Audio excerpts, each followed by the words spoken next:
Bienvenue dans Voyage dans l'inexplicable. Je suis Lexa Marot, médium clairaudiente. Certains d'entre vous m'ont connue à travers mes anciennes interventions à la télévision, et puis d'autres me découvrent ici, voilà, pour la première fois. Mais il y a autour de chaque être un champ invisible. Voilà, c'est de ça dont je veux vous parler. Alors, c'est un champ invisible que peu de personnes perçoivent. Et pourtant, il parle, il vibre, il respire. Et vous savez comment on l'appelle? Eh bien, tout simplement, l'aura. Alors, l'aura, elle n'est pas un simple halo lumineux réservé aux initiés ou aux êtres spirituels. Elle est là autour de chacun de nous, en silence, à chaque instant. Elle reflète ce que nous traversons, ce que nous pensons, ce que nous ressentons, mais aussi ce que notre âme est venue incarner. Alors, depuis des années, je perçois les auras. Je les ressens avant même qu'une parole ne soit dite. Je vois les déchirures de l'enfance, les élans du cœur, les peurs camouflées et parfois une lumière si intense qu'elle semble vouloir réveiller le monde. Alors, cette vidéo n'est pas là pour faire un cours. Ce n'est pas non plus une vérité gravée dans le marbre. C'est une transmission, une invitation à écouter autrement, à voir sans les yeux, à comprendre ce que l'aura nous dit de nous-mêmes, des autres, et de notre lien au vivant. Je vous emmène dans cet espace subtil où l'invisible devient une lecture vibrante de l'âme, un voyage intime et peut-être un peu plus juste. Qu'est-ce que l'aura? L'aura, ce mot qu'on entend souvent sans toujours le comprendre. On parle comme d'un halo, comme d'une lumière qui entoure les êtres. Mais l'aura, ce n'est pas seulement une couleur autour du corps, c'est un langage, un champ subtil, mouvant, vibrant et vivant, qui raconte notre état intérieur, bien au-delà des apparences. Vous savez, on dit souvent ne jamais se fier aux apparences. Voilà. Bien, l'aura, c'est l'empreinte vibratoire de ce que nous sommes. Elle porte en elle les traces de notre histoire, de nos blessures, de nos pensées. Elle vibre aussi selon nos émotions, se dilate dans l'amour et se contracte dans la peur. Elle capte tout ce que nous émettons et tout ce que nous recevons. Elle est en quelque sorte, notre peau invisible. Alors, ce champ énergétique a été observé bien avant que la science moderne ne s'y intéresse. Parce qu'on remarque dans les traditions anciennes qu'il parlait déjà de cette lumière qui entoure les êtres éveillés, les saints, les chamans. Mais cette lumière n'est pas un privilège. Elle est en chacun de nous, depuis la naissance. Ce qui change, c'est notre capacité de la ressentir et à la laisser rayonner pleinement. L'aura n'est pas figée, elle change à chaque instant. Elle peut être brillante ou terne, douce ou tranchante. Elle peut être fine, serrée contre le corps ou au contraire vaste, englobant tout l'espace autour. J'ai vu des auras pleines de couleurs, pures, presque cristallines. Et puis j'en ai vu d'autres comme éteintes, un peu encombrées, comme si l'être s'était un peu absenté de lui-même. Alors, ça ne veut pas dire que l'âme est faible. Non, non, non, non, non, non. Cela signifie simplement qu'elle est en train de traverser quelque chose. Et l'aura nous permet de le lire sans jugement, avec compassion. Ce que je partage ici ne sort pas d'un livre. Cela vient de ce que j'ai perçu au fil des années, au fil des présences, de ce que j'ai ressenti chez des enfants, chez des personnes en fin de vie, chez des êtres en grande souffrance, comme chez d'autres en pleine ouverture. Je me souviens d'un moment très particulier qui m'a profondément marquée. Je donnais une conférence à Hyères, devant 250 personnes environ. Une chaîne, de télévision nationale était présente ce jour-là. Elle avait demandé l'autorisation, déjà la mienne et puis ensuite à l'association qui m'avait, invitée et donc elle était présente. Et puis, bah, j'étais en train de transmettre des messages, de défunts, au public, comme je le fais parfois, de moins en moins maintenant. Et lorsqu'il y a une personne dans la salle qui a soudain levé la voix et dit, «Lexa, vous rayonnez». Alors sur le moment, j'ai souri, pensant que c'était peut-être une manière de parler, mais ce que je n'avais vraiment pas prévu, c'est que d'autres personnes ont commencé à dire exactement la même chose. Puis une centaine de personnes ont confirmé voir, heu, comment dire? Comme une lueur blanche autour de moi et moi je m'en apercevais pas. C'était comme si pour eux quelque chose s'était ouvert et moi je ne voyais rien. J'étais concentrée sur ce que les défunts me disaient par clairaudience et puis, bah, j'ai cru sincèrement au départ, je vais être honnête, que c'était une forme d'illusion collective parce que ça peut arriver ça. Et je l'ai pris, un peu comme je l'ai pris en compte, mais j'ai pris ça au second degré. Et quelques mois plus tard, lors d'une autre conférence, alors c'était pas du tout dans la même ville, là c'était à La Rochelle, dans ma ville, cela s'est reproduit. Donc c'était d'autres personnes. Plusieurs personnes présentes m'ont dit avoir vu aussi cette lumière blanche autour de moi. Toujours cette même sensation d'un rayonnement qui émanait de moi, mais il n'y avait que moi qui ne percevais pas. Et c'est là que j'ai compris que l'aura parfois devient visible collectivement lorsque la vibration dépasse la forme. L'aura ne se voit pas toujours avec les yeux, mais parfois elle rayonne assez, comment dire, pour toucher le cœur de ceux qui la regardent. Qui regardent la personne, hein, plus exactement, qui regardent l'aura, bien sûr. Il faut pas regarder avec les yeux. Avec les yeux, on ne voit rien. Regardez avec le cœur.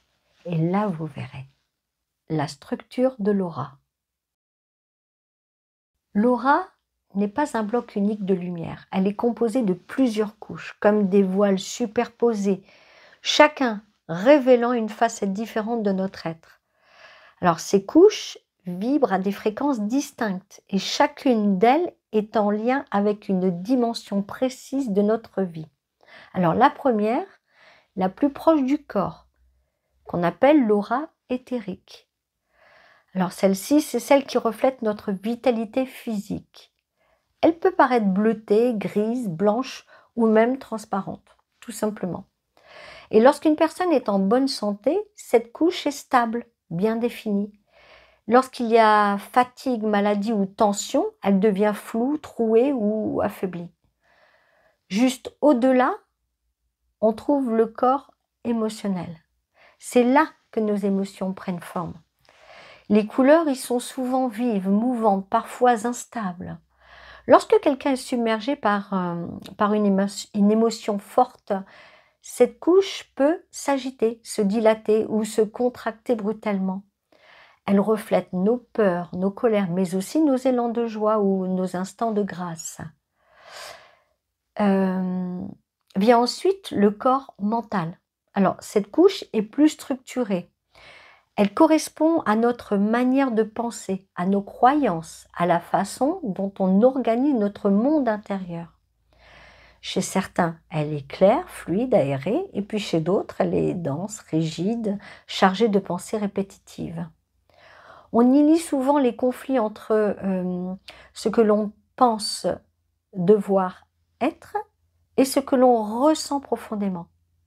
Et ensuite, il y a les couches supérieures, le corps spirituel, le corps causal et les plans de conscience les plus subtils. Alors ce sont des espaces délicats, souvent moins perceptibles, sauf lorsque la personne est dans un état d'ouverture, de méditation ou de reliance intérieure. Ces couches portent la mémoire de l'âme. Elles gardent la trace de vie passée, des choix d'incarnation, des liens d'âme. C'est à travers elle que l'âme rayonne pleinement, lorsqu'il lui laisse de la place, hein, bien sûr.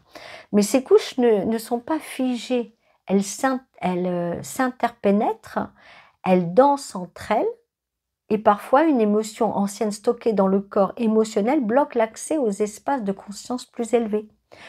Parfois, une ouverture de cœur vient illuminer toutes les couches d'un seul élan. En réalité, l'aura est en mouvement constant. Elle réagit à ce que nous vivons, à ce que nous pensons, à ce que nous croyons. Elle s'adapte, se rétracte, se déploie. Et plus on se connaît, plus elle devient harmonieuse, cohérente, alignée. J'ai vu des personnes dont les couches énergétiques étaient en désaccord total. Leur aura mentale était pleine de certitude, mais leur aura émotionnelle criait la détresse. Et puis j'en ai vu d'autres, simples, silencieuses, mais dont toutes les couches vibraient en unité, dans une paix qui se ressentait immédiatement. L'aura ne ment pas. Elle montre ce que l'on est, même quand on ne le dit pas. Alors avant de poursuivre, il est important de faire la distinction entre l'aura et l'âme. Parce que l'âme, c'est notre essence. Ce que nous sommes au plus profond, au-delà du corps, au-delà des émotions, au-delà même de notre histoire. L'âme ne change pas d'un jour à l'autre. Elle ne réagit pas comme l'aura. Elle est stable, présente, vibrante. Tandis que l'aura, elle est un peu comme un miroir vivant de cette âme, mais aussi de tout ce que nous traversons dans la matière. Elle se colore, se contracte, s'agite, s'épanouit selon ce que nous vivons, pensons, ressentons. L'aura est notre langage énergétique. L'âme est notre origine profonde. On pourrait dire que l'âme habite le cœur de notre être et que l'aura est le souffle qui rayonne autour. Lorsque les deux vibrent ensemble, en harmonie, on ressent une paix profonde, une présence pleine. Mais il arrive aussi que l'aura soit brouillée, alors même que l'âme, elle, reste intacte. Ce que l'aura dit de nous. L'aura, c'est un langage subtil. Elle parle pour nous, souvent sans qu'on en ait conscience. Elle révèle ce que l'on ne dit pas, ce que l'on retient, ce que l'on n'ose pas exprimer.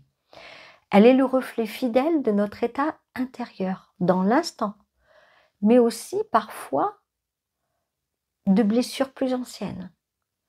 Quand on regarde une personne, on peut être touché sans comprendre pourquoi. Alors ce n'est pas forcément son regard, ni sa voix, c'est ce qu'elle dégage. Et ce qu'elle dégage, eh bien c'est facile à comprendre, c'est son aura.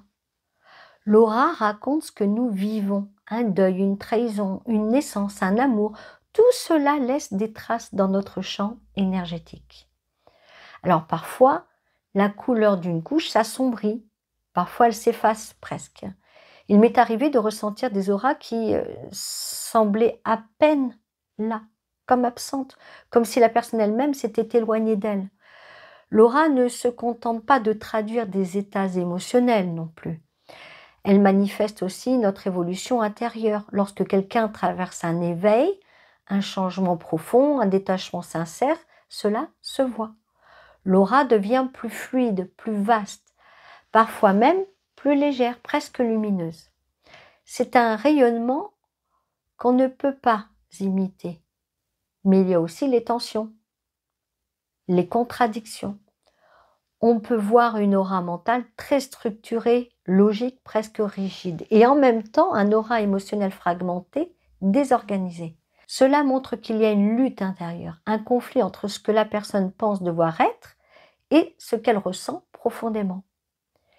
Il m'arrive souvent de ressentir des couches superposées qui ne dialoguent plus entre elles, comme si la personne fonctionnait par automatisme, mais que son âme, elle, attendait patiemment.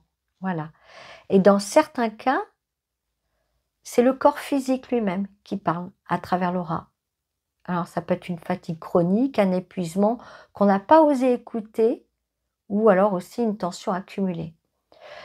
L'aura est un peu, si on devait le comparer ou la comparer plutôt, c'est comme un livre ouvert. Mais ce n'est pas un livre qu'on lit avec les yeux, c'est un livre à ressentir. Elle ne donne pas des réponses toutes faites, elle nous invite à écouter ce que l'être traverse avec justesse et avec silence parfois. Je me souviens d'un homme qui riait beaucoup, il plaisantait sans cesse. Et pourtant, je l'observais, je ne disais rien, je restais silencieuse, parce que moi je voyais que son aura était grise, contractée, serrée contre lui, autour de lui plus exactement. Il cachait une immense tristesse. Il avait appris à tout enfouir derrière les mots. Mais son aura, elle, ne mentait pas. L'aura est un écho de notre état de présence, de notre vérité intérieure. Et plus on se reconnecte à soi, plus elle devient fluide, vivante, vibrante. Percevoir l'aura. Percevoir l'aura, ce n'est pas forcément voir une lumière colorée autour d'un corps. C'est d'abord une affaire de ressenti, une perception subtile intérieure qui ne passe pas toujours par les yeux, mais qui parle à quelque chose de plus profond en nous. Beaucoup de gens pensent qu'il faut avoir un don pour percevoir l'aura. Mais prenez l'exemple, parce que c'est faux, prenez l'exemple de ce que je vous ai expliqué lors de la conférence. Les gens qui étaient présents n'avaient pas de capacité particulière. Donc nous avons tous cette capacité en nous. C'est une forme de sensibilité naturelle qui s'affine avec le temps, l'attention et surtout l'ouverture. Il y a plusieurs manières d'entrer en contact avec l'aura d'une personne. Certains la ressentent d'abord par le corps, une chaleur, une pression, un courant d'air invisible lorsqu'on se tient près de quelqu'un. D'autres l'aperçoivent par l'intuition. Nous l'avons tous, cette intuition. Donc, ils n'ont pas de vision précise, mais ils savent intérieurement ce que la personne traverse sans qu'un mot ne soit échangé. Et puis, il y a la perception visuelle. Elle peut se développer avec un peu de pratique. Cela demande de poser un regard plus doux, plus fou, comme si l'on regardait sans vouloir voir. Souvent, c'est dans le silence, dans l'obscurité douce ou à la lumière du jour tamisée que les contours de l'aura peuvent apparaître. Un léger halo, une vibration, un mouvement subtil autour de la personne. Mais attention, je précise, attention. Vouloir absolument voir bloque souvent la perception. Se buter ne sert à rien. Parce que l'aura ne se montre pas à celui ou à celle qui force. Elle se dévoile à celle ou à celui qui écoute, qui accueille, qui s'accorde à la vibration de l'instant. Il y a aussi des exercices simples pour débuter. Observer sa propre main sur un fond clair, en regardant légèrement à côté. Parce que l'aura, elle n'est pas dessus. Voilà. Elle est autour. Donc il faut se reconcentrer sur sa respiration, poser l'intention de ressentir. Plus on se détend, plus on entre dans un état réceptif et plus les perceptions deviennent subtiles, nuancées. Il faut aussi accepter que la perception change d'un jour à l'autre. Il y a des jours où l'on ressent tout et puis d'autres où tout semble fermé. Cela ne veut pas dire qu'on régresse.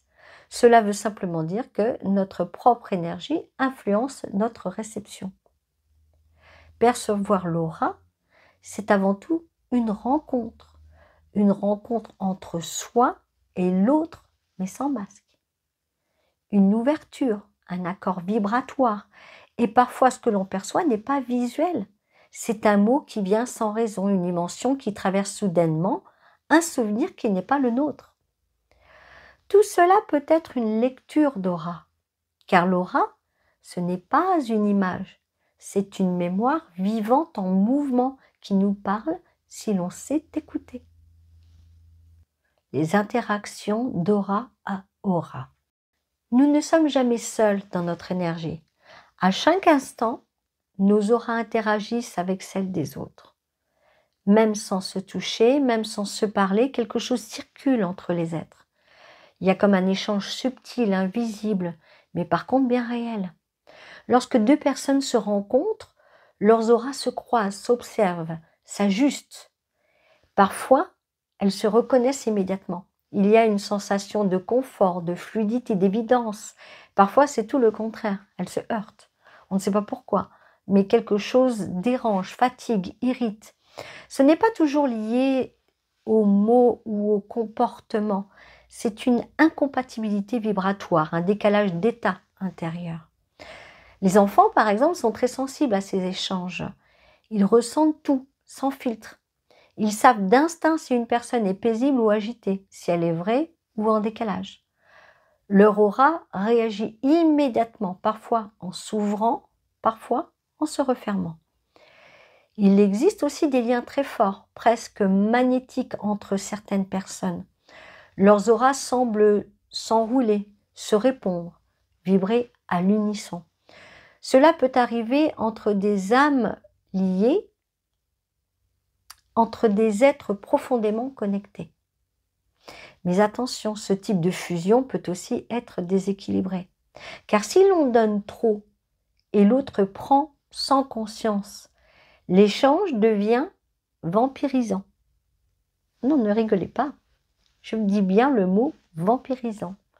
Parce que je me souviens d'un rendez-vous où j'ai reçu une dame qui est arrivée dans un état de grande agitation. Elle parlait vite, ses gestes étaient saccadés. Et pourtant, elle souriait. Elle souriait. Mais dès qu'elle est entrée dans la pièce, j'ai ressenti une pression dans la poitrine, comme si quelque chose se refermait autour de moi.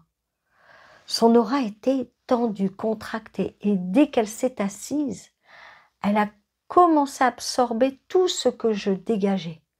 Je me suis sentie vidée en quelques minutes, alors que je n'avais presque rien dit. Je savais qu'elle ne le faisait pas consciemment, je ne lui en tenais pas rigueur. C'était une femme blessée, en manque d'écoute, en manque de reconnaissance. Son aura cherchait à se remplir désespérément. Ce jour-là, j'ai dû poser des limites très claires, recentrer l'échange, respirer profondément pour garder mon axe. Ce fut un moment intense, mais aussi révélateur. Mais il m'a rappelé à quel point ces échanges d'aura sont puissants et parfois, même la plupart du temps, je dirais, inconscients. Certaines personnes absorbent comme ça naturellement l'énergie des autres sans même s'en rendre compte. Alors elles vident leur entourage en cherchant inconsciemment à se remplir. C'est ce qu'on appelle parfois un vampirisme énergétique. Ce n'est pas un mal en soi, mais c'est un déséquilibre. L'aura de celui qui donne s'épuise, se fragilise. Et celle de celui qui prend devient dépendante, instable. À l'inverse, certaines présences élèvent. Le simple fait d'être à leur côté apaise, aligne, redonne de la clarté. Leur aura est stable, ouverte, généreuse, sans se vider. Ce sont souvent des personnes très ancrées, très reliées à leur propre énergie, donc qui n'ont pas besoin de prendre pour exister. Les lieux aussi ont une aura. Un lieu chargé de joie, de calme ou de prière, par exemple, rayonne d'une énergie douce, soutenante. Un lieu marqué par la souffrance, le conflit ou l'abandon porte une empreinte plus lourde. Vous avez certainement dû le remarquer quand vous rentrez chez quelqu'un ou dans un lieu, même un supermarché. C'est le cas pour moi, un supermarché, je ne le supporte pas, je n'y vais pas. Eh bien, on ressent, voilà, on ressent l'aura de ce lieu. Essayez de réfléchir si jamais ça ne vous est jamais arrivé. Je suis persuadée que si, j'en suis certaine. Ensuite, notre aura entre en contact avec ces énergies-là, dont je parle à l'instant, dès que nous y mettons les pieds. Alors, chaque interaction laisse une trace, même brève, même silencieuse. Et plus on est sensible, plus on capte ce que l'autre n'exprime pas. C'est pourquoi il est si important de savoir se recentrer, de savoir reconnaître ce qui nous appartient et de ce qui ne nous appartient pas. Nous ne sommes pas des îles, nous vibrons ensemble. Et l'aura est ce lien vivant entre les âmes, même quand les mots ne suffisent plus. Nettoyer, protéger et renforcer son aura.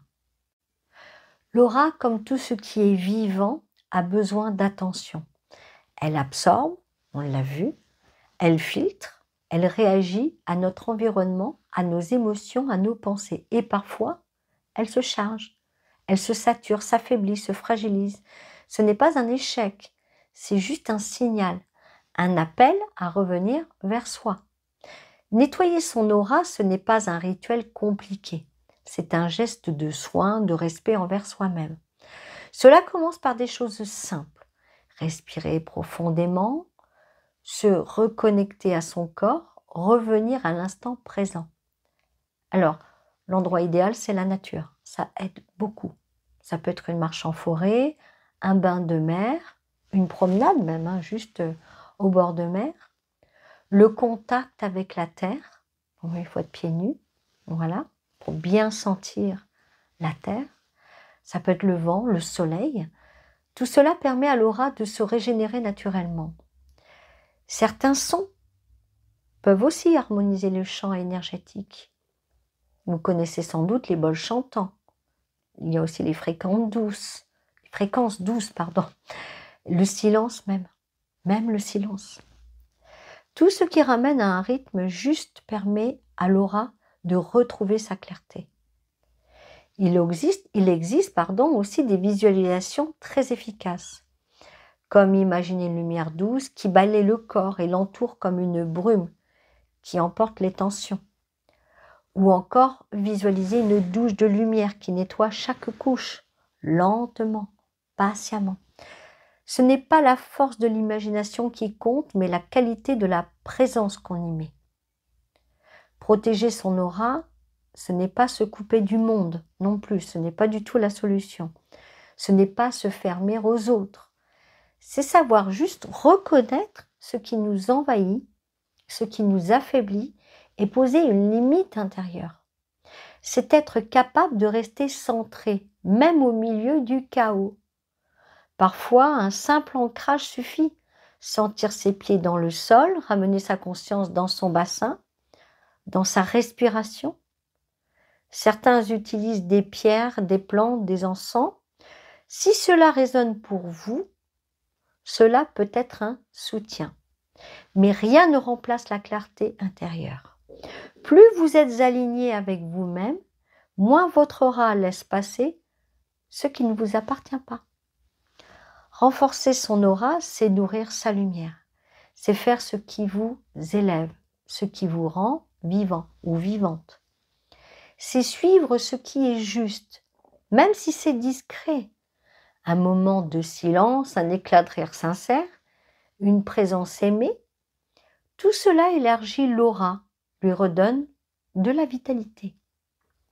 Ce n'est pas une technique, c'est une hygiène intérieure. On a une hygiène de vie dans notre quotidien.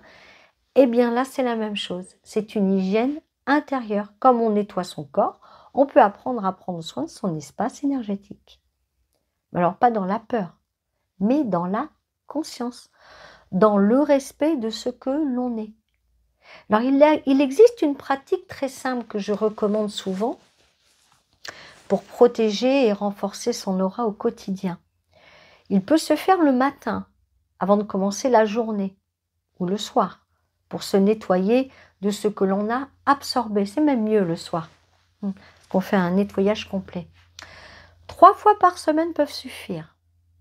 Mais dans les périodes plus chargées, elle peut être pratiquée chaque jour, ne serait-ce que 5 à 10 minutes, pas plus. Voici ce que je vous propose.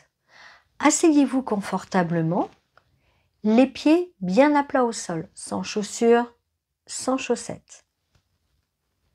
Fermez les yeux. Commencez à sentir votre respiration sans la forcer. Inspirez profondément et relâchez. Encore une fois, inspirez profondément et relâchez. Inspirez, puis expirez. Imaginez maintenant que sous vos pieds, des racines descendent profondément dans la terre. Elles vous ancrent, vous relient, vous stabilisent. Sentez leur solidité, leur calme. Vous êtes soutenu. Puis, visualisez une lumière douce, blanche ou dorée, descendre doucement du haut de votre tête. Elle entre par votre crâne, elle vient balayer votre corps lentement. Cette lumière descend dans votre visage, à l'intérieur, dans votre gorge, votre cœur. Elle continue son chemin dans le ventre, le bassin, les jambes, jusqu'aux pieds. Et maintenant, voyez cette lumière s'étendre autour de vous, comme un cocon lumineux, respirant et vivant.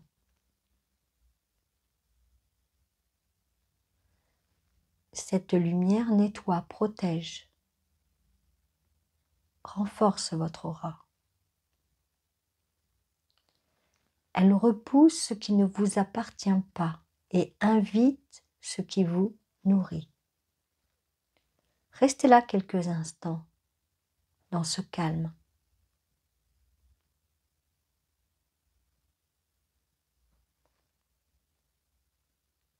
Sentez que votre espace est juste, ni fermé, ni ouvert à tout vent, mais vivant, ajusté à vous. Quand vous êtes prête ou prêt, inspirez profondément et revenez doucement.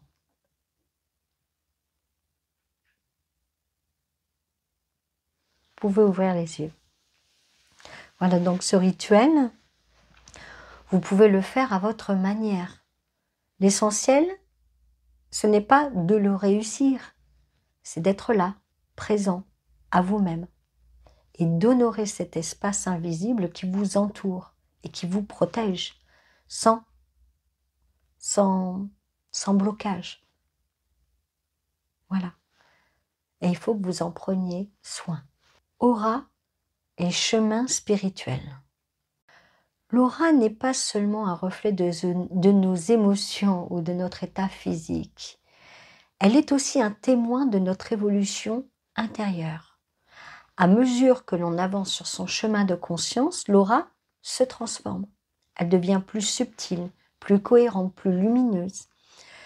Elle ne suit pas une logique de perfection, mais plutôt d'alignement. Quand une personne commence à se reconnecter à son essence, à écouter ce qui est vrai pour elle, cela se voit. L'aura devient plus stable, moins réactive. Elle s'apaise. Même au milieu des tempêtes, elle reste posée, comme un arbre qui sait d'où il vient. J'ai vu des auras se transformer en l'espace de quelques mois, parfois même en quelques instants. Lorsqu'une personne lâche un poids ancien, une croyance limitante, une loyauté qui ne lui appartient plus, son champ énergétique s'allège. On sent une clarté nouvelle, une liberté dans la vibration. C'est comme si l'âme reprenait doucement sa place sur le chemin spirituel. L'aura devient aussi plus sensible. Elle capte plus vite ce qui est juste et ce qui ne l'est pas. Elle réagit aux incohérences, aux mensonges, aux fausses postures, mais elle devient aussi plus ouverte, plus réceptive à la beauté, à l'amour, à la joie simple. Il y a chez certaines personnes un rayonnement paisible profond qui ne cherche pas à convaincre. Ce n'est pas un éclat spectaculaire, c'est une présence, une lumière intérieure qui ne dépend d'aucun décor, d'aucune reconnaissance. Mais il est important d'ajouter une nuance, car il existe aussi une lumière trompeuse, une aura brillante en apparence, mais tendue, contractée, comme portée par un besoin d'être vue, admirée, reconnue. C'est ce que j'appelle parfois une lumière de façade, parce qu'elle attire, elle impressionne, mais elle ne réconforte pas. Elle laisse souvent une sensation de vide une fois que l'on s'en éloigne. Cela ne vient pas de la mauvaise intention. Souvent, ces personnes cherchent à bien faire, mais elles sont encore prisonnières d'un besoin d'exister à travers le regard des autres. Et leur aura reflète cette tension en quête spirituelle sincère et le désir d'être quelqu'un. La vraie lumière n'a pas besoin d'éclat. Elle n'a pas non plus besoin d'être applaudie. Elle est là, discrète, enracinée, tranquille. Elle traverse, elle console, elle rappelle ce qui est essentiel. L'aura, dans ces cas-là, devient presque une prière silencieuse. Elle ne cherche rien, elle offre. Elle éclaire ce qu'elle touche, et sans le vouloir. Même sur un chemin sincère, l'aura peut être traversée par des tensions, des contradictions, des doutes. La différence, c'est que ces passages sont accueillis avec plus de conscience, avec moins de résistance. L'aura nous accompagne tout au long du chemin. Elle change avec nous, elle grandit, se répare, s'élargit, et plus on avance, plus elle devient un prolongement naturel de l'âme, et non un simple miroir de nos états passagers. C'est ainsi qu'on reconnaît parfois un être éveillé. Pas à ses mots, mais à la paix qu'il dégage, à la douceur qui entoure sa présence, à cette sensation de rentrer chez soi simplement en étant à ses côtés. S'ouvrir à la lecture de l'aura. Lire une aura, ce n'est pas apprendre une méthode. C'est d'abord apprendre à être là, à écouter sans juger, à ressentir sans interpréter, à se mettre en silence intérieur pour laisser venir ce qui est là sans chercher à contrôler. L'aura ne se laisse pas capter par la volonté. Elle se révèle dans la présence, dans cette qualité d'écoute fine, détendue, sans attente. Plus on cherche à voir, comme je l'ai dit tout à l'heure, et moins on perçoit. Mais plus on s'accorde à l'instant, plus l'aura commence à parler. Pour s'ouvrir à cette lecture subtile, il faut d'abord se reconnaître soi-même, car notre propre aura peut interférer dans ce que nous percevons. Nos projections, nos peurs, nos blessures, tout cela colore ce que l'on croit lire chez l'autre. C'est pourquoi la lecture d'aura est avant tout une rencontre. Une rencontre entre deux espaces vibrants, dans le respect, dans l'humilité, dans la clarté. Il n'est pas nécessaire de tout voir. Parfois, une sensation suffit. Un mot qui monte sans raison. Une couleur qui traverse l'esprit. Une image furtive. Cela peut sembler flou au début, mais c'est avec le temps. On apprend à reconnaître la qualité des informations reçues. On sent ce qui vient de soi, ce qui vient de l'autre. Alors pour commencer, je vous invite à pratiquer simplement, à observer les personnes que vous croisez dans la journée, alors non pas avec les yeux, mais plutôt avec le cœur. Ressentez ce qu'elles dégagent. Ne cherchez pas à nommer, à définir, juste à sentir et à écouter ce que votre corps vous dit. Je ne parle pas de l'esprit, je parle du corps. Il sait. Il capte bien avant que la pensée n'intervienne, même souvent. La lecture d'aura n'est pas un outil pour savoir. C'est une porte vers une autre façon de comprendre l'être humain. Elle n'est pas là pour diagnostiquer, ni pour juger. Je tiens vraiment à préciser là-dessus, on n'est pas là pour juger. Personne n'a le droit de juger qui que ce soit. Donc elle est plutôt là pour relier, pour apaiser, pour reconnaître ce qui demande à être vu. Peut-être que vous ne verrez jamais d'aura avec vos yeux. Et ça, ce n'est pas grave. Car le vrai regard vient d'ailleurs, de ce centre en vous qui perçoit l'âme avant les mots, l'état intérieur avant les gestes. Alors si un jour vous ressentez une lumière autour d'une personne ou une contraction étrange, sans comprendre pourquoi, accueillez-le sans chercher à l'expliquer. Et peut-être que ce jour-là, vous serez en train de lire une aura. Non pas avec votre esprit, mais avec votre être. Et souvenez-vous toujours de ceci. Ce que vous percevez n'est jamais une vérité figée. C'est juste un instant, un reflet, une vibration passagère. L'aura change, se transforme selon ce que la personne traverse. Alors n'en faites jamais un jugement. N'en tirez jamais de conclusion définitive. Voyez avec le cœur. Et si vous doutez, alors c'est que vous êtes encore en train d'apprendre. Et c'est très bien ainsi.